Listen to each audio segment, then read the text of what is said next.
আসসালামু আলাইকুম। আলহামদুলিল্লাহ আমি ভালো আছি। আপনারা সবাই কেমন আছেন? আশা করি আপনারাও ভালো আছেন। আজকে বাসায় মেহমান উপলক্ষে ডিমগুলোকে ছিলে ভেজে নেওয়া হচ্ছে এবং কিছু ডিম উঠিয়ে রাখা হয়েছে কোরমার জন্য। কোরমার জন্য পেঁয়াজ বেরেস্তা করে তারপর ডিম, কাঁচামরিচ বেটে, আদা রসুন, বাদাম বাটা দেওয়া হয়েছে এবং এখন কিছুক্ষণ পেঁয়াজ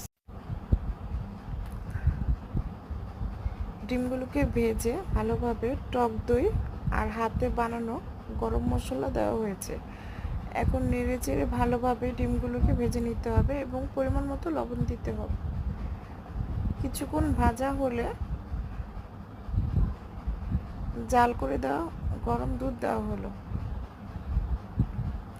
এইবার কিছুক্ষণ ভালো করে বলক আসলে 2-1টা কাঁচা